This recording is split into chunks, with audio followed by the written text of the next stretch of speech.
tällä hankkeella pyritään leikkaamaan päästöjä, tarjoamaan yrityksille ja kuluttajille tällaisia energiafiksuja ratkaisuja, joilla yhtäältä voi leikata omia kustannuksia, leikata omia päästöjä, mutta myöskin edistää tällaista energiaomavaraisemman Suomen tavoitetta. Energianeuvonnan tukeminen osa Tapiolan yhteiskuntavastuun toteuttamista ja konkreettinen teko Tapiolan ympäristölupausten toteuttamiseksi. Yhdessä Luonnonsuojeluliiton kanssa meillä on mahdollisuus edistää yhteiskunnallisesti merkittävää asiaa, eli energiansäästöä. Kuluttajat tarvitsevat luotettavaa ja ajantasaista tietoa ja neuvontaa energiankäyttönsä tueksi. Parhaillaan on käynnissä 24 pilottihanketta, joita rahoittavat työ- ja elinkeinoministeriö ja Sitra.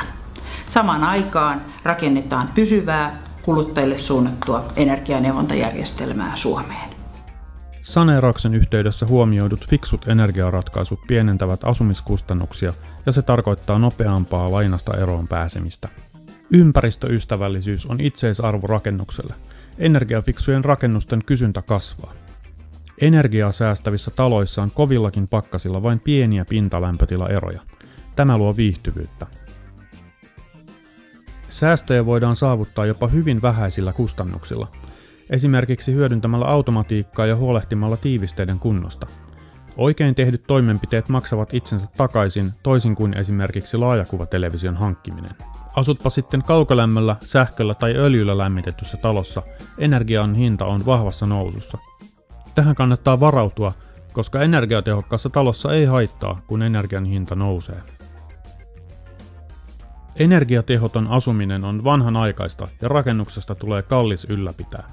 Pelkällä asukkaiden aktiivisuudella ja energiaeksperttitoiminnalla on lämmityksessä saatu säästöä 5%, kiinteistösähkössä jopa 20% ja vedenkulutuksessa jopa 25%. Ja tämä hankehan täydentää sopivasti meidän olemassa olevaa ekoenergiatoimintaa, joka tähän saakka on keskittynyt uusiutuvan energian sertifioimiseen, sen energiatuotannon valvontaan, mutta nythän me tarvitaan sitten myöskin tällaista kuluttajavalistusta, jonka kautta kuluttaja pystyy ihan aidosti leikkaamaan omaa sähkön ja energian kulutusta.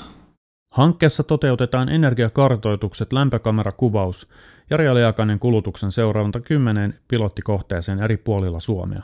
Tulosten seurantaa on helppo tehdä verkkosivuilta. Lisäksi energiakartoituksia ja energianeuvontaa tehdään niin monen kohteeseen kuin resurssit mahdollistavat. Hankkeessa on työntekijöitä Helsingissä, Kainuussa, Pohjois-Karjalassa sekä Lapissa. Energiatehokas taloyhtiö tarvitsee hyvän energiaekspertin. Energiaekspertti tarvitsee maalaisjärkeä ja jonkun verran välineitä.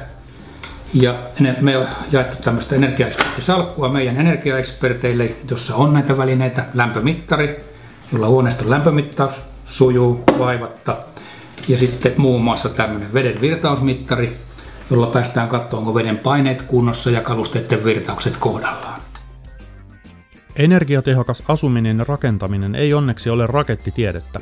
Teknologiset ratkaisut ovat kaikkien saatavilla, mutta vielä ei ole tarpeeksi tietoa ja koulutusta.